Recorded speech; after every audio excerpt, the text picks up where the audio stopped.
बिस्मिल्लाहिर्रहमानिर्रहीम अस्सलाम वालेकुम रहमतुल्लाह। व्यूअर्स, आज की वीडियो में हम हायर के रेफ्रिजरेटर्स की ई स्टार सीरीज़ को डिस्कस करेंगे।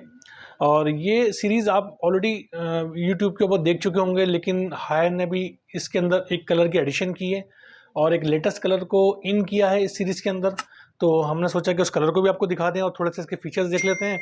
और लोग बहुत पूछते हैं कि इस टाइम हायर के प्राइस क्या है 2023 के अंदर, जब प्राइसेस बहुत ज़्यादा शूट कर गए हैं, बहुत ज़्यादा बढ़ गए हैं।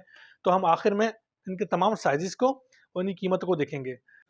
अच्छा, ये कंप्लीट सीरीज़ है और इसमें ग्लास डोर के साथ साथ मेटल डोर्स में भी इनके रेफ्रिजरेटर्स अवेलेबल हैं और इसमें तकरीबन 8 साइज़ेस आते हैं।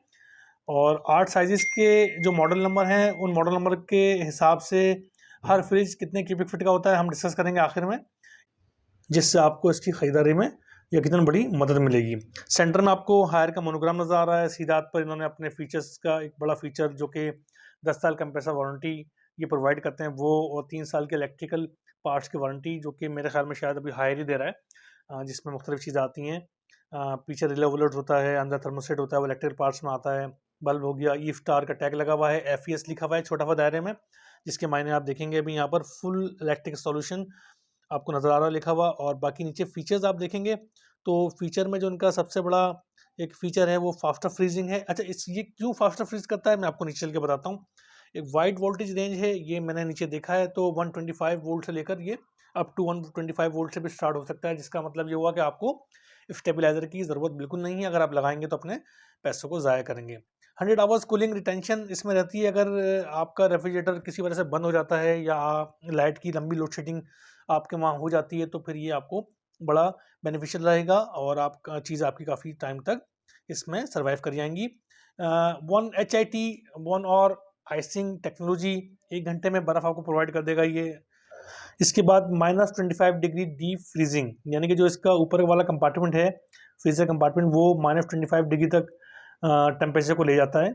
जो हमने देखा ना 100% रिटेंशन आफ्टर पावर ऑफ, वो यही वजह है कि इतनी सॉलिड बर्फ़ वहाँ हो जाती है, ठंडक हो जाती है कि वो आपको काफ़ी टाइम तक आपको वो बेनिफिशियल रहती है। तो रिमूवेबल गैस्केट है, कुछ और फीचर्स है जो अभी हम आगे देख भी लेंगे जो लिखे हुए थे। तो ये इसका डोर की साइड है, ये मैं इसलिए दिखा रहा हूँ कि इसमें जो आपके हैंडल हैं वो इंटीग्रेटेड हैंडल हैं, यानी कि इन्होंने इसी में अंदर बना दिए हैं इसको। और सामने क्योंकि ग्लास लगा हुआ है तो ग्लास के ऊपर हैंडल नहीं लग पाता, क्योंकि हैंडल के लिए सुराख करना पड़ते हैं। तो दोनों डोर्स के अंदर क्योंकि एक कम्बिनेशन होता है ऊपर से नीचे तक, तो आप इसको अपनी तरफ खींच कर दरवाज़ों को जहाँ इंटीग्रेटेड हैंडल दिए हैं वहाँ से खोल सकते हैं। ये इसका फ्रीजिंग कंपार्टमेंट के डोर का पैनल है। 2 आपको बॉटल गार्ड्स मिल जाते हैं। और इसकी गैस्केट मैं आपको बताता हूँ अभी कि ये भी एंटी बैक्टीरियल है और वॉशेबल है, एंटी फंगस भी कहते हैं ऐसे। ये उतर के पूरी वॉश करके आप इसको खुश्क करके दोबारा लगा सकते हैं, आसानी से लग जाती है। अच्छा, शेल्व्स जो इसके दिए हुए हैं वो वायर शेल्व दिए हुए हैं, क्योंकि इकोनॉमिकल सीरीज़ है ये। और अब कितनी इकोनॉमिकल रहेगी लोगों के लिए मुझे आइडिया नहीं है, क्योंकि प्राइसेस बहुत ज़्यादा हाई हो गए हैं। लेकिन यकीनन जो इससे ऊपर के जो अपग्रेडेड मॉडल हैं, अपग्रेड से मतलब इन्वर्टर हैं या उसमें शेल्फ जो उसकी हैं शीशे की, वो यकीनन थोड़े महंगे होंगे। ये 5 वे कूलिंग आप देख रहे होंगे, मैं हाथ लगा के आपको बता रहा हूँ कि पाँचों साइड से ये कूलिंग करता है, जिससे इसकी कूलिंग भी तेज़ हो जाती है। और ये अब तमाम कंपनीज अडॉप्ट करती जा रही हैं ये चीज़। एक तो कंसील्ड इसका अंदर कूलिंग कॉइल होता है जो नज़र नहीं आता, सामने से फिनिशिंग बड़ी अच्छी होती है। अच्छा, लॉक इसमें दिया हुआ है, ग्लास डोर के अंदर लॉक लगाना आसान नहीं है, तो फिर हायर ने इसका तरीक़ाकार ये निकाला कि इस लॉक को लगाने के लिए उन्होंने इसी हैंडल के अंदर देखिएगा आप कि ऊपर की तरफ ये देखें, ये लॉक लगा हुआ है। एक यहीं से लॉक लगाया जा सकता था, अदरवाइज़ लॉक लगाना आसान नहीं होता। सामने शीशे के अंदर सुराख करना आसान नहीं है, वो शीशा फिर वहाँ से टूट भी सकता है।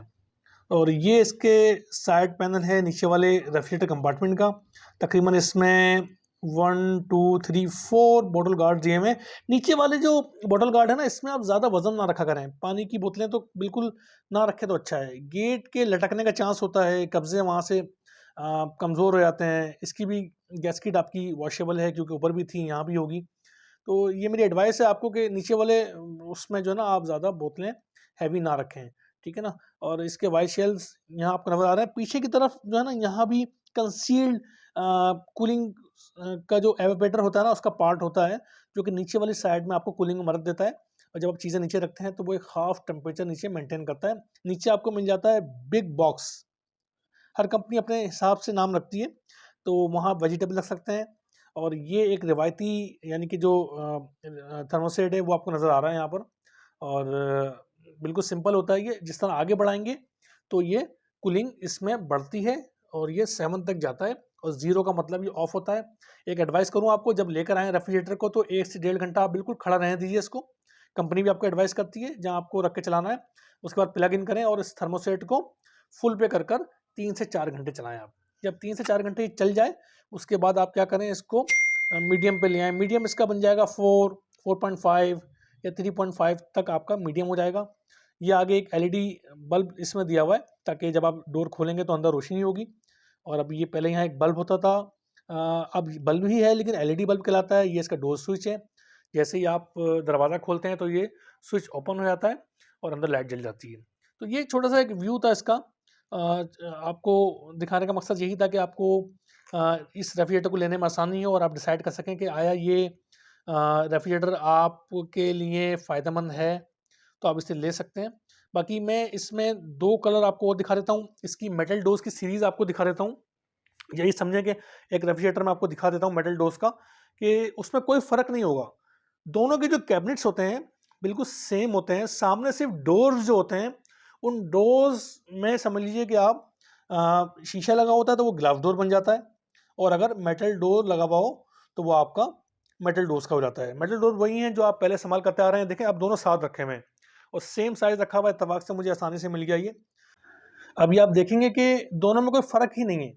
सिर्फ अगर आप इसके डोज़ निकाल के इधर लगा दें और मेटल डोज़ को उठा के वहाँ लगा दें तो आपको कोई फ़र्क नहीं दिखेगा। सिर्फ ये फ़र्क दिखेगा आपको कि सेंटर में जो है ना, इसके मेटल डोज़ में सेंटर में लॉक दिया हुआ है। आप देख रहे हैं, आपको नज़र आ रहा होगा, देखें ये सेंटर में लॉक दिया हुआ है। तो इसमें सिस्टम फिर सेंटर से लॉक करने का है। तो और वैसे इसके अंदर कोई फ़र्क नहीं है। और उसमें आपको मैंने दिखाया था पहले, इसमें भी देख लीजिए कि ये डोर की साइड में इन्होंने लॉक का सिस्टम बनाया ताकि लोग यहाँ भी नीड कर रहे थे कि इसमें लॉक नहीं होता। बहुत सारे रेफ्रिजरेटर आपको दिखेंगे अभी ना ग्लास डोर के, बहुत सारी कंपनीज़ के, जहाँ पर लॉक अवेलेबल नहीं होता। आप इसके हैंडल को देखिए, सेम डिज़ाइन किए गए हैं, उसी तरह रेफ्रिजरेटर है पूरा। और मैं आपको समझा दूँ, लोग फ़र्क पूछते हैं, कोई फ़र्क नहीं है इसमें, ठीक है। अंदर का जो कैबिनेट है सेम है बिल्कुल, सारे वायर शेल्स, सीधा पे आप थर्मोसेट देख लीजिए आप, कहीं आप किसी भी किस्म का फ़र्क नहीं पाएंगे, ठीक है। सिर्फ डोर्स हम जब ग्लास का लगाते हैं तो वो ग्लास डोर कहलाता है। और ये पूरी सीरीज़ नॉन इन्वर्टर सीरीज़ है। इसमें कंप्रेसर नॉन इन्वर्टर वाला लगा हुआ है, तो नॉर्मल कंप्रेसर जो आता है, तो इसमें सिर्फ फ़र्क जो आपको नज़र आ रहा है वो डोज़ का नज़र आ रहा है। अच्छा, मैं इसका एक कलर आपको और दिखाता हूँ। वो तो ब्राउन चॉकलेट टाइप का कलर है वो भी मैं आपको दिखा देता हूँ। और एक ब्लैक कलर भी आता है इसमें। तो अब कंटिन्यू जो मैंने आगे देखा है वो ब्लैक को देखा है, लेकिन ब्लैक राइट नाउ अवेलेबल नहीं है मेरे पास। तो मैं वो चॉकलेटी कलर है कि इसका कोशिश करता हूँ। असल में ये ग्लास डोर होते हैं ना, तो इनको कैमरे में लेना इतना आसान नहीं होता। मैं आपको फिर भी कोशिश करता हूँ कि आपको वो कलर भी समझ में आए ताकि आप वीडियो देखकर फ़ायदा उठा सकें और बजाय अपना टाइम मार्केट में खर्च करने के बजाय वीडियो देखने के बाद आप ये अच्छा फैसला कर सकें कि ये प्रोडक्ट आपको लेनी चाहिए या नहीं। देखें ये वो कलर है, चॉकलेटी कलर कह लें आप इसको। देखें कितना ज़्यादा ग्लास का पीछे देख रहे हैं, मशीनें सारी दिख रही हैं। वही स्टार सीरीज़ है ये, और कोई फ़र्क नहीं है इसमें, कलर का एक इजाफा है ये। तो 3 कलर आपने देखे इसमें। अब हम इसके साइज़ की तरफ चलेंगे, कीमतों की तरफ चलेंगे कि इस महंगाई के दौर में अब कीमतें कहाँ जाकर खड़ी हो गई हैं। जो लोग चाहें तो कंटिन्यू करें इस वीडियो को, क्योंकि थोड़ा-सा वो टाइम लेगी। अच्छा, जिन लोगों ने सिर्फ साइज़ को समझना है और कीमतें जाननी है उसकी, तो इसमें 8 साइज़ आते हैं, ठीक है। और हर साइज़ का मॉडल नंबर है नए नंबर के हिसाब से डिफरेंट कर दिया ताकि आपको समझने में आसानी हो, भले वो ग्लास डोर वाली साइड हो या वो आपकी नॉन ग्लास डोर वाली यानी कि मेटल डोज वाली हो। देखें ये वाली साइड जो आप देख रहे हैं ना, ये है इनकी मेटल डोज वाली साइड, ठीक है। इसमें 2 कलर्स अवेलेबल हैं। ये एस आप देख रहे हैं, एस सिल्वर को रिप्रेजेंट करता है। जब आप सिल्वर वाला लेंगे तो उसमें एस लगा हुआ होगा, 216 वाला मॉडल अगर आप चुनते हैं, और डी लगा हुआ तो गोल्ड होगा वो, ठीक है। इस तरह 3 कलर्स यहाँ मेंशन है। आर से रेड है, बी से ब्लैक है, जी से ग्रीन है। ये वाली साइड आपकी जो है ना वो ग्लास डोर वाली है। 8 साइज आते हैं। और ये आज की कीमत यानी कि 11 तारीख दूसरा महीना 2023 जो भी लेटेस्ट अपडेट है प्राइजेस की, वो मैं बता रहा हूँ आपको कि 55,000 का 216 है और 59,000 का ग्लास डोर में आ जाएगा यही साइज़, ठीक है। कैबिनेट बिल्कुल पीछे से सेम होता है, सामने सिर्फ और सिर्फ आपके डोज उसमें चेंज हो जाते हैं। ठीक है, तो आप वीडियो पॉज कर लीजिए, मैं वीडियो लंबी नहीं करता, आप खुद देख लीजिएगा कौन सा साइज़ की कीमत अभी राइट नाउ मेटल डोज के अंदर क्या है और ग्लास डोज के अंदर क्या है। और जिन लोगों ने अब साइज़ को समझना है जो कि बड़े काम आएंगे आपके, वो फिर वीडियो कंटिन्यू कर लीजिए। ठीक है ना, तो अब हम चलते हैं साइज़ की तरफ। शुरू के 3 साइज़ को हम डिस्कस करेंगे। पहले ये आपके आ गए शुरू के 3 साइज़। ठीक है, 3 साइज़ का मैंने ग्रुप बना दिया। उसकी वजह ये है कि पहले तो आप समझिए कि कंपनी जो होती है ना वो आपको लीटर्स के अंदर कैपेसिटी देती हैं, जबकि आप क्यूबिक फीट के अंदर कैपेसिटीज़ को ढूंढ रहे होते हैं। तो समटाइम सेलमैन को नहीं मालूम होता और सही वो आइडिया नहीं दे पाते आपको, तो जो वो बताता है क्यूबिक फीट आप वो उस तरह उसको अंडरस्टैंड करते हैं। तो एक होती है ग्रॉस कैपेसिटी, इसका ताल्लुक आपसे नहीं है, और एक होती है नेट कैपेसिटी, यानी कि टोटल रेफ्रिजरेटर की जो एक्चुअल कैपेसिटी होती है ना वो क्या है, वो येलो में आपको दिख रही होगी यहाँ पर। ठीक है, और ये तमाम इन्फॉर्मेशन मैंने हायर की वेबसाइट से ली है। ठीक है, और फ्रीज़र कैपेसिटी हायर ने अलग दी हुई है और रेफ्रिजरेटर की अलग दी हुई है, ताकि आपको आसानी से आइडिया हो सके। अच्छा, ये लीडर्स में है, लेकिन मैंने क्या करा है कि ब्रैकेट्स के अंदर क्यूबिक फीट के अंदर इनको कन्वर्ट कर दिया है ताकि आपको आसानी हो सके। अच्छा, ये 3 साइजेस मैंने क्यों चुने शुरू के, इसमें क्या है कि इसमें जो फ्रीज़र कंपार्टमेंट है वो तीनों का सेम है। देखें, 77 लीटर्स, फिर 77, फिर 77। ठीक है, लेकिन नीचे वाला कंपार्टमेंट पहले वाले को तो 109 लीटर है, लेकिन उसके बाद बढ़ रहा है, वो 139 लीटर 246। अच्छा, जो लोग हाइट का जिनको मसला है कि वहाँ पर हाइट की जगह आपके पास जगह है इतनी या नहीं है रखने की, तो ये मैंने मेंशन कर दिया है। इसको समझ लीजिए कि 50 इंच का की जो हाइट है वो 216 वाली की, इस तरह आप बाकी देख सकते हैं।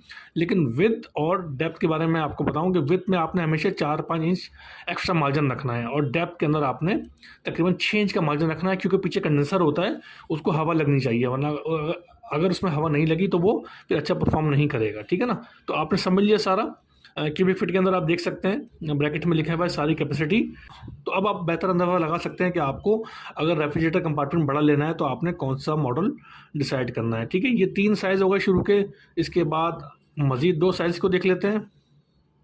ये इसके मज़ीद 2 साइज़ हैं। ठीक है, इसमें क्या चीज़ है कि देखें, इसमें भी फ्रीज़र कंपार्टमेंट जो है वो दोनों का सेम है, इसलिए हमने इस ग्रुप को अलग कर लिया है, और रेफ्रिजरेटर कंपार्टमेंट इसका थोड़ा सा बढ़ गया है। ठीक है, तो इसकी एक्चुअल जो नेट कैपेसिटी है 276 है 306 वाले मॉडल की, और 336 वाले की 306 लीटर्स है, और ब्रैकेट में आपको इसके क्यूबिक फीट मिल जाएंगे। ठीक है, 9.74 ऊपर वाले का और 10.80 नीचे वाले का। इसी तरह इसकी हाइट भी आप देख सकते हैं। ठीक है, वो 59.64 यानी कि तकरीबन 60 इंच के बराबर है, और इसकी हाइट तकरीबन 65 के करीब जा रही है। देख रहे हैं आप। इसके बाद जो लास्ट वाला ग्रुप है आपका, इन तीनों में भी आप देख सकते हैं जो आपका फ्रीज़र कंपार्टमेंट है वो सेम है। देखें, 120 लीटर का है। ठीक है, और रेफ्रिजरेटर कंपार्टमेंट फिर आहिस्ता आहिस्ता आगे की तरफ बड़ा हो रहा है, जिससे आपको अंदाज़ा हो जाता है कि आपको कौन सा रेफ्रिजरेटर सूट करता है। 8 साइज़ को हमने डिस्कस किया, उनकी हाइट्स भी लिखी हुई है ऊपर, हमने उनके प्राइजेस देखे जो कि लेटेस्ट प्राइजेस है। ठीक है, वो कभी भी चेंज हो सकते हैं। अगर आपको वीडियो अच्छी लगी तो उसे लाइक कीजिए, और इन्फॉर्मेटिव लगी तो उसको शेयर कर दूसरे तक पहुँचाइए, ताकि ये वीडियो देखने के बाद उनको फ़ायदा हो सके। और वीडियो बनाने का मकसद आपको मालूम है कि हम चाहते हैं कि आपका टाइम जो है ना वो मार्केट में ज़ाया ना हो, उसके बजाय आप वीडियो देखने के बाद ही फैसला कर सकें कि जो चीज़ वीडियो में दिखाई गई है वो आपको लेनी चाहिए नहीं। वीडियो देखने का आपका बहुत शुक्रिया। अस्सलाम वालेकुम रहमतुल्लाह।